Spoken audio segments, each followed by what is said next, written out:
Good afternoon, everyone. Welcome to today's webinar on the role of philanthropy in advancing economic equality. I'm Bianca Durrani, President and CEO of Aperio Philanthropy. Aperio is a full-service nonprofit consulting firm created by a group of fundraisers who wanted to make fundraising simpler, faster, and smarter. We support organizations nationwide with strategic advisory, capacity building projects, and embedded support. As a firm created to drive change in the nonprofit sector, we are thrilled to be hosting this event series with New York University. For the past few months, we have been facilitating conversations among thought leaders about the role of philanthropy in driving change and solving complex societal problems. Today is the final event in our series, focusing on the role of philanthropy in advancing economic equality. We're thrilled to have you here, and I'm going to pass it over to Michelle DAmico from NYU to introduce our moderator. Michelle? Great, thanks so much, Bianca. My name is Michelle DAmico, and I'm the Director of Continuing Education and Public Programs at the NYU SPS Center for Global Affairs, or CGA. Since its founding, our goal at CGA has been to prepare global citizens to make a positive impact in the world. We do this through a variety of activities, including our two graduate programs, one in global affairs and another MS in global security, conflict, and cybercrime.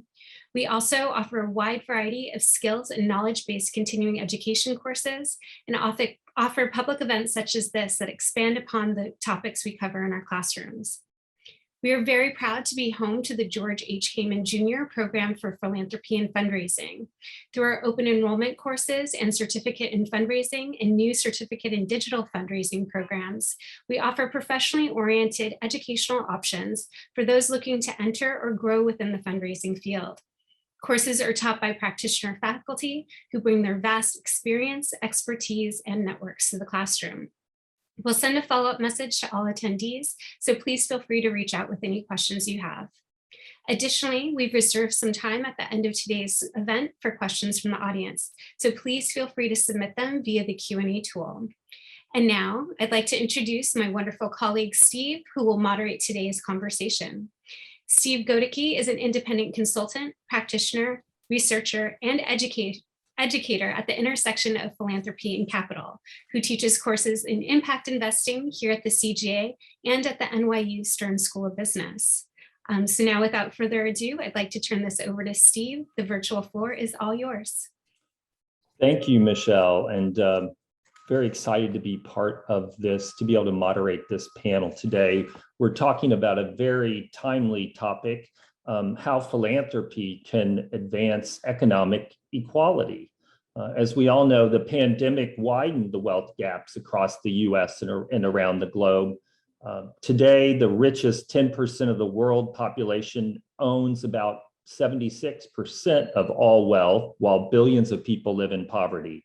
As communities recover and rebuild, many are looking for ways to drive systemic change, to address root causes of poverty and to increase access to opportunities. And donors of all kinds, individuals, foundations, and companies want to be part of the solution. But that kind of pulls us into there are two distinct faces of philanthropy. One is we need to acknowledge philanthropy is the product of wealth, which in some ways may increase inequality, yet it's being called on to decrease inequality. So on today's panel, we're going to be exploring what role each one of us can play, how can we drive change, and what we may need to kind of adjust or approach differently. In consideration of the nonprofit leaders and fundraisers in our audience, we're also going to touch on how we can engage a diverse and dynamic base of philanthropists in the areas of your work. So to begin, it's my pleasure to introduce our distinguished panel. And as I introduce everyone, if they'd please, come on in, and as I introduce you, please come on in and turn on your camera and everything. So first, Kristine Borok, who's the Chief Operating Officer and Acting Chief Development Officer of Hot Bread Kitchen, an organization that creates economic opportunity for immigrant women and women of color through job skills training, food entrepreneurship programs, and broad ecosystem support in New York City. Prior to joining Hot Bread Kitchen, Kristine served in fundraising leadership roles at organizations like the American Museum of Natural History, the Children's Health Fund, and the Leukemia and Lymphoma Society. So welcome, Kristine. And next is Caitlin Brazil, who's the Chief Development Officer of Per Scholas, an organization that provides skills training and access to employer networks to individuals who are sometimes excluded from the tech careers. So Caitlin has more than 15 years of experience in the public and nonprofit sector, including Canva. She worked at NYU's Furman Center for Real Estate and Urban Policy and the New York City Department of Consumer Affairs Office of Financial Empowerment. Next is Stacy Dykstra, who is joining us. She is the Executive Director of the Regional Food Bank of Oklahoma, which is leading the fight against hunger in Oklahoma and working toward a state where no one goes hungry. Previously, she was the co-director of the lower school at Westminster School and also the executive director of Smart Start Central Oklahoma. So welcome, Stacy. And then finally, we have Seth Hunter, who's director of Black-led organization and power building at Community Change, a national organization that supports grassroots social movements. Previously, he was chief operating officer at Communities Creating Opportunity and had research roles at Kansas City University of Medicine and Biosciences, USF Health, and the University of South Florida. So excited to have you all here. Thanks for joining us. Just a kind of quick round robin here to kick it off. So to get started, I'd like to start our conversation with the unique perspectives that each one of you bring. So maybe you could tell us how you see your personal role, and then also how you see your institution's role in the fight for economic equality. So maybe starting off with Kristine. Thanks, Steve. Hi, everybody. Well, personally for me, just starting with myself, I'm a former chef. I feel like I've been fundraising for my entire life, personally and professionally. And I'm also an advocate for immigrant women. And Hot Bread Kitchen, in terms of economic equality, it's about our mission. So we try to listen, uplift, and advocate for who we think are the communities that have been the hardest hit by the pandemic, which are immigrant women and women of color. And then we provide workforce programs and obviously put women in jobs. But on the other side, we also look at it from a systems change approach and looking at the industry and how we can transform the industry to create high quality jobs. Steve, I think you're muted. Sorry. Caitlin, if you could hop in. Sure. Hi, everybody. First, thank you so much for having me and for creating such an important dialogue. In terms of economic equality, Per Scholas' core mission is advancing economic equity, and we've been doing it for 25 years. Our method is through immersive training for careers in technology, and we see tremendous potential because we've been able to train over 16,000 people across the country to launch careers that enable them to earn upwards of 4 times what they were earning before they were at Per Scholas. So really excited to engage in this conversation today. And I think as Chief Development Officer who's worked with many, many philanthropic partners, I see tremendous potential in what philanthropy has to offer for achieving economic mobility and equality. Great. Stacy. Hello, thank you so much for having me. I love being part of this great panel. And at the Regional Food Bank, we realized very quickly that we had to first address pay equity within our own organization. So we spent several months with a human capital consultant helping us implement a living wage policy and create a plan to ensure that every permanent employee at the Regional Food Bank was paid a living wage. We just realized that people were working so hard and they want to care for themselves and their loved ones. and it's just hard to make ends meet. And so earning a living wage, not only we've seen improve the well-being of our employees and their families, but also it makes our organization stronger and ultimately contributes to a healthier community, which is so very important as we fight hunger.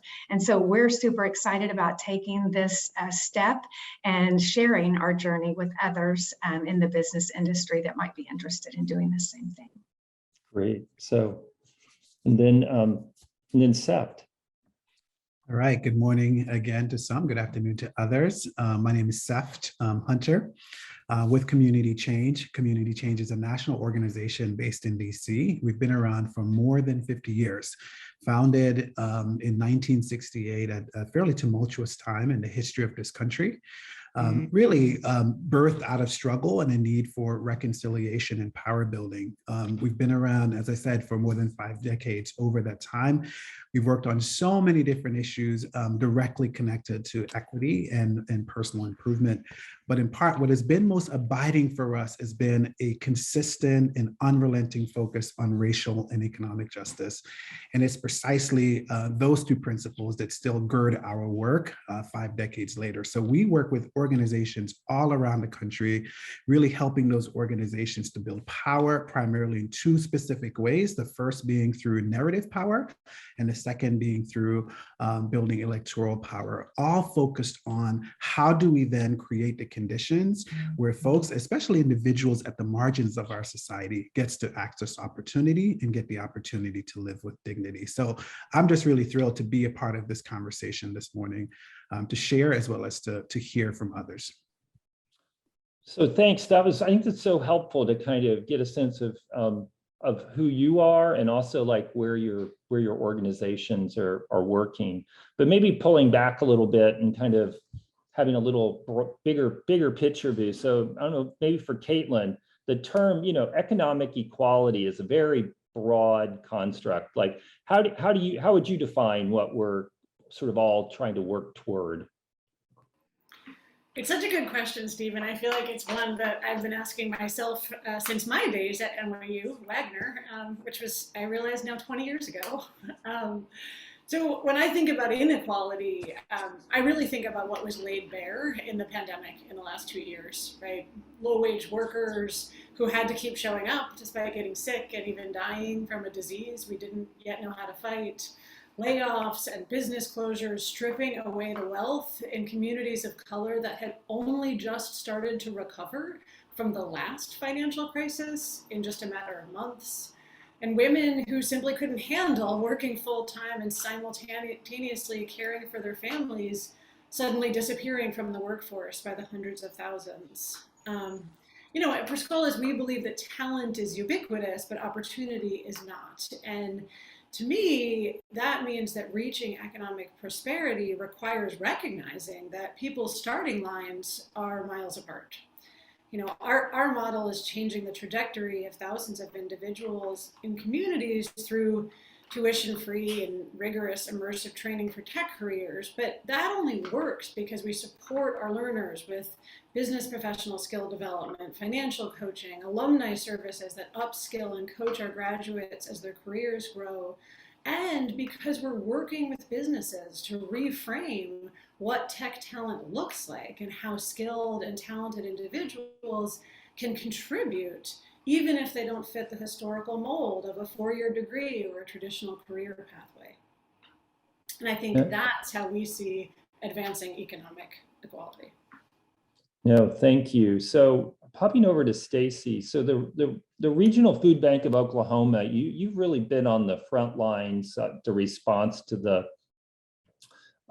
pandemic and the other corresponding crises. So what have you learned about the barriers to economic equality? Well, I will tell you, they are unfortunately very real, and they affect way too many people in our community.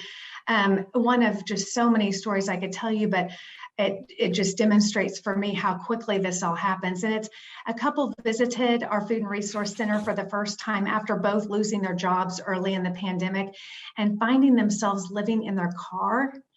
And taking the time to listen to their story helped us understand how inadequate the resources were, and how they, not having resources, expedited their downward spiral and limited their ability to effectively address their own needs. And fortunately, our Food and Resource Center is set up to actually help them connect to some additional community resources. And so we removed those barriers, and helping them do that allowed them to overcome their situation and get back on their feet and self-sufficiency. But what we learned is that those systemic barriers are nearly impossible to remove on your own, especially if you have limited resources. And so our work must be centered on the experiences and perspective of those facing these situations to help us solve these problems and remove these obstacles for people. Yeah, I think, it's kind of this statement, meet people where they are, and you are really meeting people where they are. If they show up with looking for resources at the food bank and really thinking through, like, how do we help them? So I think it's, sometimes it can get grounded in some more abstract, but like really meeting people where they are. So Kristine, Hot Bread Kitchen's been working hard to lead the recovery in New York City. What opportunities do you see for sort of rebuilding into advanced economic equality as we rebuild? What have you been thinking about, or how have things shifted in your view as a result of the last 2 years? Sure. So, I think it really starts with how we responded to the pandemic, which feels like it's 35 years long, but it's really only been about 2.5 years. We were very much and still are a facility-driven organization. So when New York City paused in March, we found ourselves in a position where we could no longer provide culinary training in person. So we sort of tried to figure out what are we going to do as an organization, as a nonprofit organization. You can't just stop working and providing service. So in a matter of 24 hours, our very mighty programs team set up a hotline to essentially listen and figure out what our women needed. And what we found out was, obviously, we know this now 2.5 later, but there was mass layoffs. There was housing issues. There was really just so much that was happening specifically to our community because we were food-based. And what we realized is we had to literally transform as an organization. And so we became a relief organization, which we are not. We sort of are now. And we started providing stipends to our women because what we heard was, I just need a bridge to get me to unemployment insurance, or I just need a bridge so I can pay my rent or put food on the table. In addition to that, in terms of our food entrepreneurship program, we had businesses whose sales completely halted. So we contracted caterers to provide meals to local communities. So we sort of talked to who was in the local community, and we provided meals in Harlem. In addition, again, we're thinking, what else can we do to remain flexible and responsive? We thought, how could we all of a sudden just really provide virtual training? So this is actually how we came up with a facility training program, because all of that could have been done virtually. And so really, what we've been doing is listening, being flexible, and really looking at the market and how we can change as an organization. We just couldn't keep doing business as usual. So the other thing that we've realized that is so amazing right now is we're obviously putting women into the food sector, but it's a well-known sector that does not have high quality jobs. While we really feel strongly that it's an industry where you can get your footing and start your journey towards economic mobility, we know there's a lot of work in that industry. And what we realized is now the conversation is really open about how providing good quality jobs, which means set schedules, some sort of HR practice, growth opportunities, transparency, those actually positively hit your P&L. So we've also started a high quality jobs initiative where we've we've brought on about 10 bakeries because that's our history. We have great relationships in bakeries, and we have a cohort to talk about job quality. And this cohort is actually going to affect over 800 employees in the city. So we're thinking about it from a listening perspective from the community. What can we do as an organization to be responsive? But we feel like we also have a responsibility to look at it from a systems change approach. No, that's very, that's really, as you're responding to the folks you're working with, and then trying to like connect that back to like the systems. And so maybe, I mean, a little bit jumping around a bit here. So Stacy, back to you. And I know you mentioned you were talking about how to bring living wage in. And I know you've also talked about when we were earlier about engaging with the business community around how they can some of the systems of things that they could help shift the conversation about what's going on. So I don't know if that's, yeah.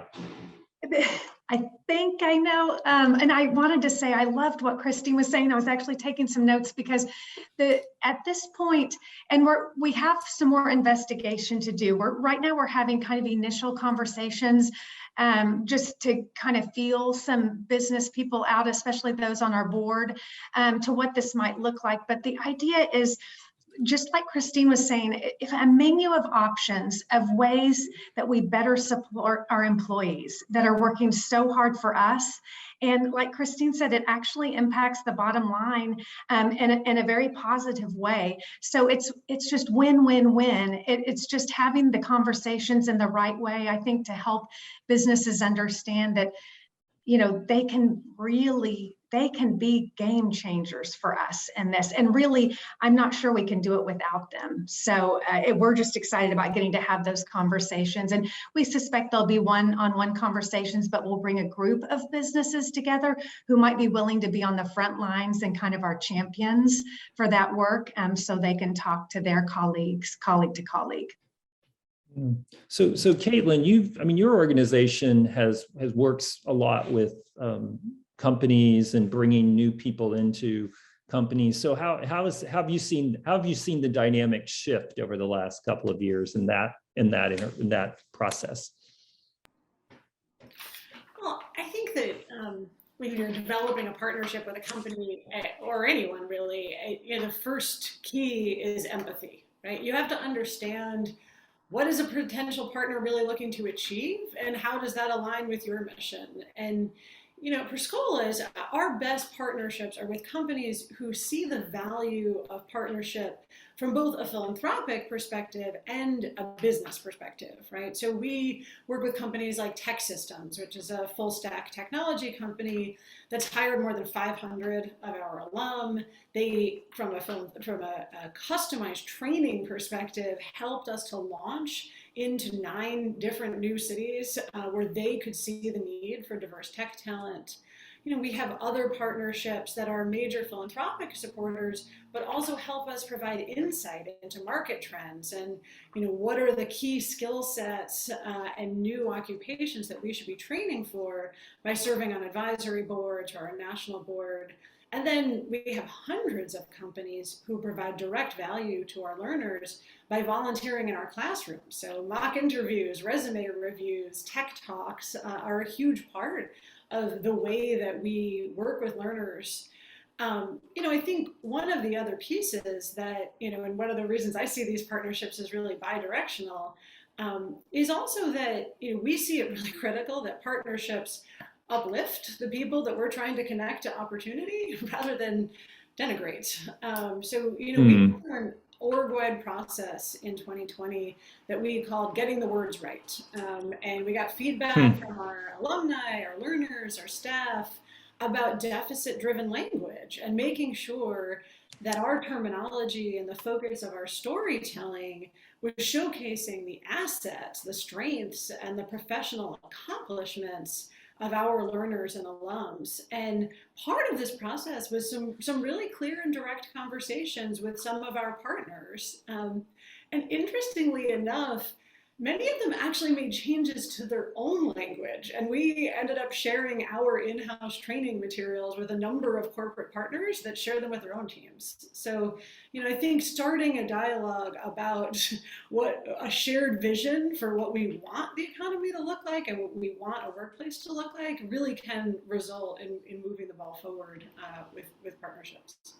No, that's fascinating that, the change arrows are not just going one direction clearly, as we move around.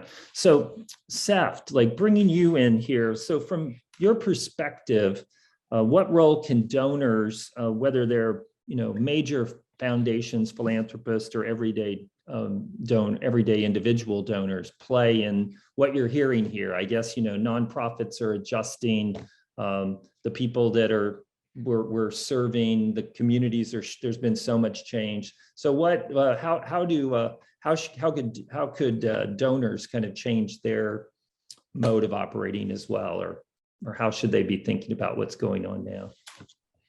Yeah, I think that's a really good question, and I think part of the answer to it is just really recognizing what we're hearing so far from our colleagues on this panel, really looking at the ways in which their organizations had to be really flexible in responding to just the changing circumstances over the last 2.5 years in the midst of this pandemic. And many of the organizations we work with are women of color-led organizations. Some are small to mid-sized organizations. So the challenge that they face were pretty significant before the pandemic, right? And as Kristine pointed out, that in the midst of the pandemic, many of these organizations had to shift from like policy organizing and advocacy organizations to direct service organizations, right? Because the folks that they were engaging were in the midst of crisis, right? Many of those individuals are on the front line of the pandemic. So these are folks who did not have the luxury and the privilege of working from home, but they had to kind of face the pandemic head on, driving the public bus, working in City Hall, picking up the garbage, working in childcare facilities, et cetera. So the conditions have so changed. The scopes of practice and responsibilities for many of the folks that we're in partnership with has changed over the last few years. The competencies that these organizations have to try to master have changed, right? And I do think in part, that then places an additional responsibility on philanthropy. One, to listen deeply, right? And to recognize how the circumstances and the conditions have changed. And I think in many ways, we're seeing philanthropy as being slow to do that, right? Over the midst of the last several years, we've seen philanthropy make several public pledges around racial justice and racial equity, some of which, being completely transparent and honest, was kind of written in invisible ink, right? Because as the mood in the country has changed, so has the commitments that they've made, right? So I do think we have an opportunity to really challenge philanthropy. One, to kind of recognize the changing circumstances, to take seriously this idea of deep partnership, right? To really look at and embrace models wherein the organizations that they're funding are really brought in and engaged in a different way, more as a participatory contributor rather than, kind of traditional recipients of their grant making. So I do think the culture has changed, and it's important to see that philanthropy recognize that and begin to shift strategy as well. Steve, could I just dovetail on that? Yeah, please, yes. Just honestly, on behalf of all fundraisers in this room and in the internet universe, I just want to say out loud that we all need general operating funds. The work that we did in 2020 and continue to do would not have happened if there wasn't a loud, sort of response to flexible funding. That is like honestly what saved so many nonprofits. And what I've been seeing in the last 2 years is reverting back to restricted funding. And we're sort of going back to this place where we're having to sort of manipulate ourselves to fit funding in the way that we used to do. And we're still in the pandemic. It's still here. It did not change. And so, and we've been doing the work for a really long time. So if there are donors here, I just want to say, I think we really need to look at trust-based philanthropy and think about, the work that we're all doing. If you're willing to fund us, you should be willing to trust that we are going to use these funds in the most responsible and responsive way. Yeah. I mean, it's So have you, I guess I think it's also just acknowledging that, philanthropy uses money to have power and to exercise power. And what a lot of the terms we're talking about here, it's about power sharing. And how, I don't know, I guess, is there any good, have you seen examples of how funders or donors have sort of given up power or shared power in interesting ways? I don't know, Seth, if you'd have, not to call you out on that, but, or anyone else, yeah. Yeah, well, I think part of what we're seeing is that folks in philanthropy are interested in joining the conversation, right? I was just at a philanthropic conference in DC last week, and a number of the panels and conversations, I think, were kind of very much aligned with what Kristine and I are talking about, which is trust-based philanthropy, right? Really inviting, grant recipients to step in as individuals who are helping to shape parts of the portfolio foundations. And so I think while those conversations are happening, I don't know that, I think we're a little slow to see test cases, right? Like wherein folks in philanthropy are truly entrusting, leaders on the ground who understand the culture of their communities, who are deeply committed to advancing equitable-based policies, right? So I think folks in philanthropy are joining the conversation, but I do think we're a little bit slow to see actual examples wherein they're testing and embracing these strategies as part of their grant making. And we have to challenge them to do that. I also, to Kristine's point about like kind of regressing to the mean, right? Like regressing back to the idea that, okay, well, yeah, if you get 18 months of funding, well, that's considered long-term. No, it's not. It in fact is not, right? But I think we have to challenge folks and invite folks in philanthropy to think about longer term funding that, that's, 4 or 5 years, right? Like not the kind of traditional 12 to 18, 24 month grants that are most common in the industry. Yeah, Steve, I'd be happy to jump in. Yeah, jump in. Yeah, I was going to say any. Because, to be honest, I mean, Perscolis has been fortunate in that regard. And I think some of that is because, we, in addition to our track record and being data driven and looking at outcomes, we did 2 randomized controlled trials over 15 years that found pretty tremendous long-term economic impact of our model. And that did help us. And honestly, starting about 5 years ago, we were able to secure some long-term general operating growth capital.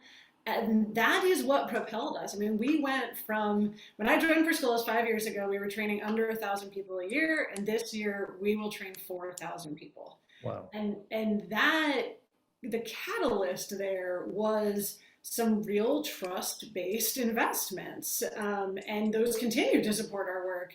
I think one of the challenges that I really see is, one, there's obviously not enough of those to go around, but also that I think one of the challenges of long-term investment and commitment is that sometimes it also comes with, an insistence that we can predict the future, right? Our 5-year strategic plan that we launched in 2019 did not include a 2.5-year pandemic. So I think, one of the pieces that's really important about that kind of long-term investment is creating relationships where philanthropic partners are supporting the mission, are helping you to solve problems, or helping you to advance your agenda, but aren't necessarily locking you into a plan that you're just going to diligently follow regardless of market conditions and how the world is changing around us. But I do think that there's a few key exceptions out there that I hope create examples of how other philanthropic organizations can follow. Yeah, and there are some organizations and their models that lend themselves to that kind of, like, we've got a model that works and we can scale it up. And it's been, the randomized control trial, those types of models. But then other organizations are, taking on issues where that's perhaps not, there's not like as much clarity perhaps. So Stacy, maybe if you tell us about how you're talking to donors about kind of being part of this change. Well, to be honest with you, learning about the right way to talk to folks is ongoing for us, and definitely knowing your your audience is so very, very important. We have talked a lot. We've leaned on, feeding people. There's that humanitarian perspective to it, and also just a belief that everyone in our state should have access to nutritious food. So it's really comfortable for us to build on that, right? And just help them with our understanding that hunger is really preventable. And because they want to feed folks who are facing hunger, they also want to be part of the solution and want to solve problems. So just sort of building, using those building blocks to build one thing to another. So it's preventative. So then we start talking about, well, what causes it? And that's really when you get down to those systemic issues that are that of a whole host of them, right, that are creating these inequities. And so we just sort of bridge to get there. We use the relationship a lot, the trusting relationship, to go into those conversations and just try to find that place that resonates, right, that they can get behind, and just make sure that this is just a humanity issue. Just if we want people to reach their potential, we have to remove those obstacles so everyone has the opportunity to reach their potential, and people can get around that instead of focusing on the specifics often to get them on board. Okay. Anybody want to hop in? Yeah, I would just share that part of what I'm hearing is just a reflection that the kind of work that we do is it's not going to happen fast, right? And we think about, for example, to Stacey's point, we think about like how we got to the level of systemic hunger in states and in communities. It didn't happen overnight, right? And I do think as we are talking about how we engage with philanthropy, I think the response also must be provide the kind of long-term level of support that helps, that really recognize the depth of the challenges that we're taking on, right? I think we're in a place in our country wherein we pick winners and losers. And unfortunately, how we determine how we're doing as a state, as a community, as a city, oftentimes does not include how folks at the bottom are doing. Right? We're not thinking about like how policies, for example, impact children of color. And I do think part of the shift then that must happen is in fact that recognition of how we're assessing how we're doing, right? And I think that invites a different level of relationship with folks in philanthropy, because the things that we're taking on are not going to happen quickly. I wish they would, but it's going to take some time. And the level of investment then that we're calling on folks in philanthropy to make must then be aligned with the depth of the hole that we're trying to dig ourselves out of. No, I think that's so accurate. And so what maybe kind of shifting over, we also wanted to make sure we kind of talked for the folks, the fundraisers who are out in the audience who, are looking at how, how they could sort of work to improve their craft. So, how do we as fundraisers get donors to move from investing in areas of immediate impact towards addressing some of these root causes of inequality? What are some of the tools there that you might think about? Or Kristine, do you? Sure.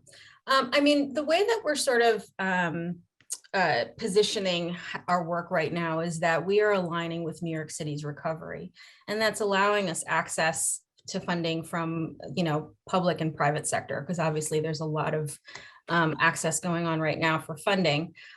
What I would say is that, we try to take almost an educational piece to engaging donors. So in workforce, there's very traditional metrics that you should be looking at in terms of a nonprofit or your program is doing well. One of them is job placement and how long they stay in a job.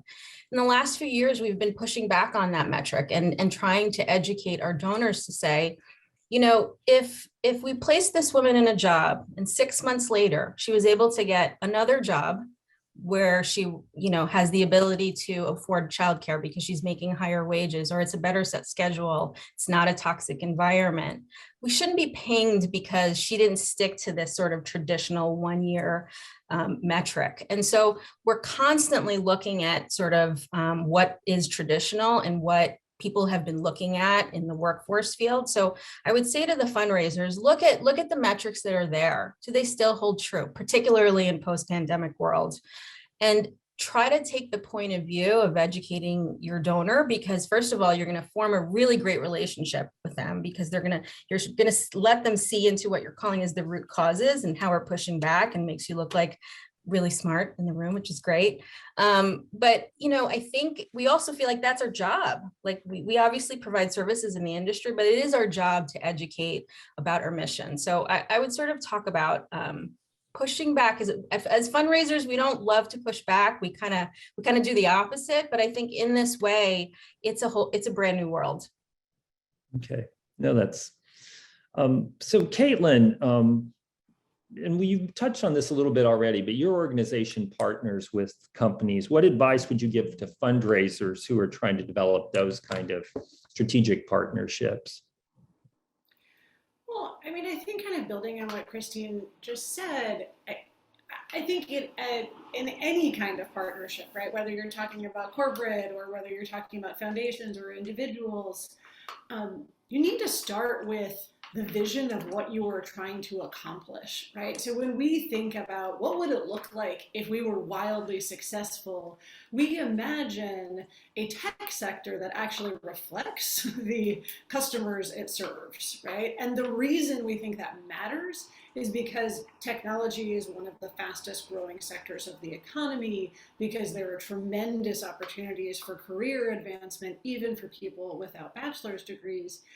And when we start from that place of this is the picture, this is the big place that we're trying to go, and work from there to figure out, so what piece can we do together, right? And so whether that's a corporate partnership where a company can be both a hiring partner and a supporter of our work and advise us, or whether that's an individual philanthropist who is trying to achieve similar goals, I think that's where we start and then try to work backwards to figure out the ideal alignment. And I think, as Kristine was just saying, the donor education piece is really important and is difficult, right? Sometimes one of the challenges is that you need to demonstrate that there are systemic barriers, that systemic racism is a huge piece of what the current day status quo looks like, and that we can't skirt around that in what we're trying to achieve. And I think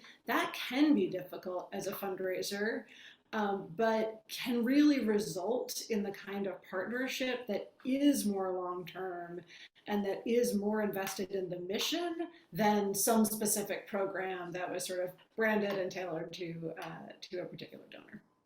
Yeah. So Stacy, hopping around a bit, what would you, what advice would you have for fundraisers wanting to kind of shift the conversation? Well, I was thinking a lot about what other people were saying, and I don't know if this is good advice, but maybe if we all do it, it'll work.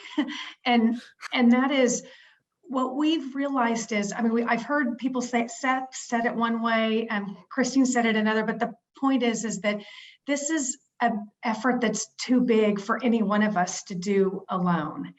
It has to be collaborative. And when you're truly collaborative, it means you're willing to share or even give up what you might have been fighting like crazy to get to, stay afloat. I feel like we have to present a different way to funders. I think we have to say, we want to end hunger. So to do that, we need you to help us feed people today, to support the people in our communities who are addressing the root causes, and also work within your own organizations to lift people up.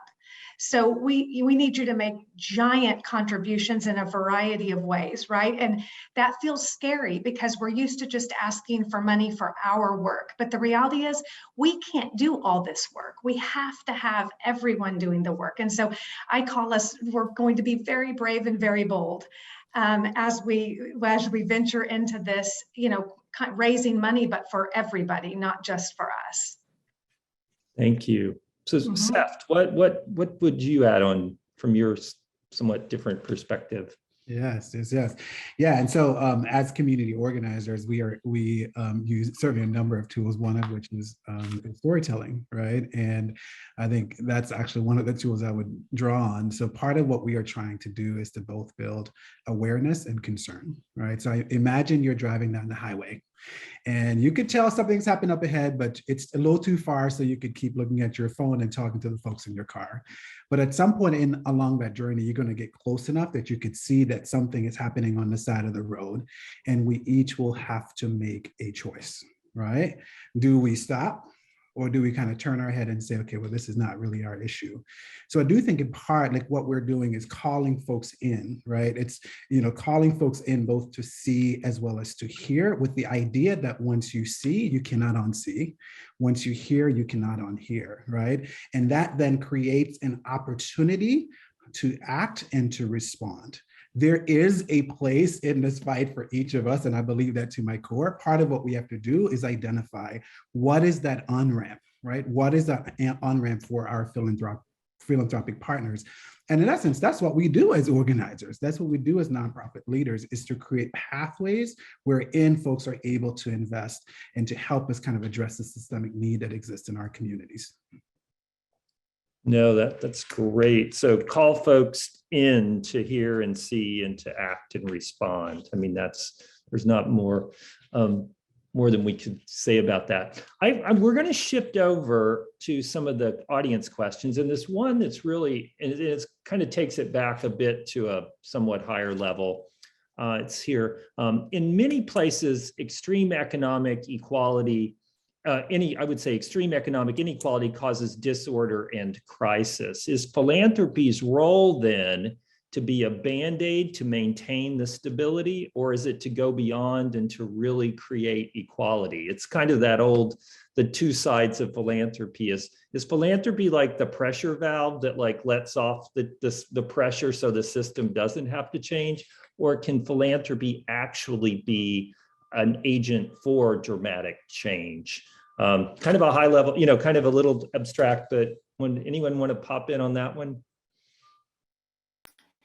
I'll pop in, and I think that's a great and fair question, frankly. And I think philanthropy certainly has the potential to be the agent for change, and I think many people who are in key philanthropic roles and who are sitting on tremendous assets genuinely are looking to close the opportunity gap, are looking to make change.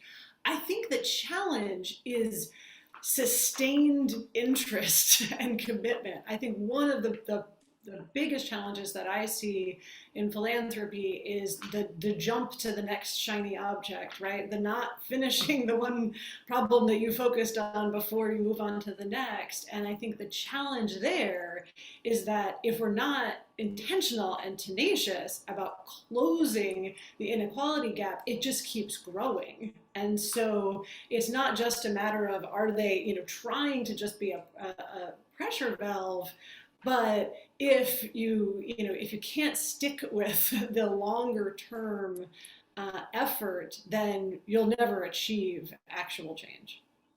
Yeah. Anybody pop in, Seth? Yeah, and I think Caitlin, just the tendency to kind of move ahead and shift from thing to thing prematurely is something that we certainly see in our sector, right? And I think, all of us can point to over the last few years in a moment that we, refer to as the racial justice reckoning in this country. And we saw a number of folks in philanthropy really step up and make quite a bit of public declarations about how they're going to shift their giving and just, changing their focus areas, et cetera. And as I highlighted at the top of this conversation, I think the ink wasn't really dry on some of those commitments before they've moved on. And part of what happens there is that it leads to a culture of distrust, right, between nonprofit organizations and the folks that they serve and folks in philanthropy. And it creates the condition where it then becomes much more difficult to create trusting and abiding partnerships going forward, right? So there's a real consequence to, Caitlin, what you pointed out of just the kind of, jump from thing to thing, right? It basically creates a condition where there's a sense that there's nothing truly worth fighting for that folks in philanthropy are going to commit to over time. And so that is certainly something that we are of in our sector. And when I really look at just some of the level of distrust that exists between some of the folks that we're organizing, which are mostly women of color-led organizations across the country, part of the culture of distrust is precisely the thing that you just lifted up. Yeah. Anybody? Kristine, did you? Yeah, I mean, I'm going to say, as someone who's been in the nonprofit sector for most of her career, I wouldn't be here if I didn't think we could actually try to make some change. Otherwise, I'm gonna hang my hat and work for a bank. I mean, I think we all feel like, no, I love banks. Let me just, some of my favorite people are from banks. But I think, there is a role for Band-Aid and there is a role for long-term. I think everybody, and I think it's what Stacy was saying, which is that everybody has a place in this chain to make real long-term transformation. But I think what we're seeing is we're not sort of organized in a way that someone is taking care of this and I'm taking care of that, where we're sort of working in different places. So I think the responsibility is also both on the nonprofits and on the philanthropists, that we should all be working towards sort of a much more collaborative space. I mean, the way that we're looking at it from our work is that there's so many things that we can provide our community, but we do one specific thing. And so when we need, let's say, financial literacy, we're not going to start a financial literacy program. We're going to go to the financial literacy experts. And then if you actually valued what that service is from what we're giving, what this organization is giving, that's so valuable. And I think if we looked at it in that real sort of systems change, like we're really looking at it from, up high, I think there is change. And so to anyone who's new in the field or long-term, I'm not disenchanted yet. I think we can still do it. We're going to change the world. Great. Did anyone want to? Okay. So there's a question coming in from the audience, which I think is an interesting one. It's on the topic of some of the work I've involved in, and Kristine talking about the banks. So with banks come investments. So on the topic of philanthropy sharing power with nonprofits of doing the work, do any of the panelists think about how philanthropies might start sharing investment capital with nonprofits, either kind of giving the nonprofits like a more of a investable resources that they could then, it's having it in their own, and I guess one way would be looking at have their own endowment or have like resources which are there beyond just like the 6 months of operating reserve, and how that can play a role in kind of shifting some of the sharing and collaboration with philanthropy. Anyone jump in on that one? I'm happy to jump in on that one, Steve. I think we've seen a number of different iterations of using investment capital towards social impact. I think that there are tons of social impact investment funds out there. I think where we've tended to see some challenge there is that there is, the investment committee is still looking for a return. And so if you don't have a program model that can somehow yield an economic return to the investor, it's pretty difficult to figure out how to use some of those assets. I think what you're raising of actually giving capital that can remain as an endowment to an organization and helping them sustain over time is a really interesting one. It's not something that I've really seen much, but I think that that could be a way to really help organizations sustain over the long haul, the 20, 30, 50 years, as opposed to the kind of year-to-year funding that we typically see. Does anyone? I know there are organizations like Harlem Children's Zone, which have very significant endowment reserves, which they, upon which they can kind of build the stability of their model, which is like longer term change for the children of Harlem. Anyway, so it's a shift. Okay, well, what I think we're kind of moving into our kind of last 5 minutes. Let me see. Just, I guess what it might be interesting, just maybe do a quick round. It would be great to see what would be the biggest kind of piece of advice or takeaway you might want to share around how we can begin to address inequality, or what some of the big, or just some general advice you might share for the audience who's out there. And thank everyone. I, of course, want to thank everyone for joining us. So why don't I go ahead, Kristine. I would say always start by listening to the communities that you work with. Okay. Caitlin? I would say for the folks in this audience who are either thinking about careers and development or who are fundraisers, kind of stuck in the grind of proposals and reports, I just want to leave everybody with some encouragement here. I genuinely do think that philanthropy and that philanthropic partnerships can make a material and sizable difference when it comes to economic equality. As I mentioned, the tremendous growth that we've seen at Perscolas has created a situation where this year, the people that we will train will earn an additional $114 million that will go directly into communities of color around the country. I do think that there is more that we can do, and that investments from corporations, foundations, government, and individuals can actually yield the success that we are looking for.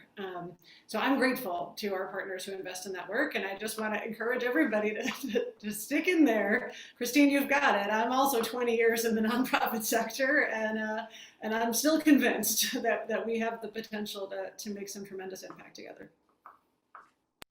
Stacy. So I'm going to switch gears a little bit. It wasn't what I was going to end with, but I didn't really get to touch on this. And I think it's so important, and we haven't touched on it much, but we really believe to change the system takes policy. And so first of all, your voice, do not underestimate your voice. And I love when Kristine reiterated, just listen to the folks, right, struggling, and help them use their voice to tell that story that Seth helped us, think about in terms of storytelling. But also just looking at some of the policies that it just recently have been passed, even in Oklahoma, and how, if you really look at it through the right lens, they are perpetuating some of these inequities, and it's just hard to stomach. And so we have got to vote. So all of that to say, advocacy is so important, policies are so important, but our vote, our voices and our vote are just critically important if we want to change the system. Thank you. Mm-hmm. Seth. All right, thank you. Yeah, and I think part of the question for me as we wrap this panel is to really think about, can we be, kind of in a place where we look at the level of inequality that exists in our society and not be truly concerned about it, right? Can we have a society where only some of us get to experience what it means to access opportunity? And I think what our role then must be as folks in nonprofit spaces, as folks who are in the space of advocacy and organizing and policy change and direct service, is to really think about how do we get really good at inviting folks into participation, into a space where we can collaborate together based in our values, right? And then how do we then create opportunities for them to act? So we got to get really sharp at inviting folks in, right? And then create opportunities or on-ramps where they're able to fully participate in the work. So we got to do both. The welcome, the bringing in, and I think that's a great point to end our panel today. I want to thank all of you for joining us.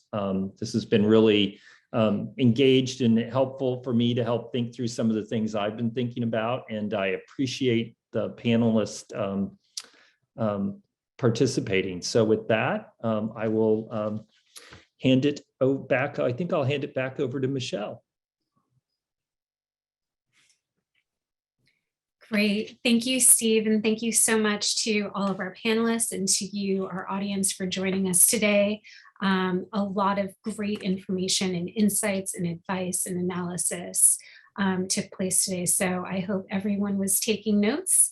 And if you'd like to revisit any of this conversation, we will be sending out a follow-up email that will include a link to the video. I also shared a link to the YouTube page that hosts all of the videos from this series. So please feel free to revisit all of the wonderful insights and advice from this panel and from others, and have a wonderful rest of your day. Thank you, everybody. Take care.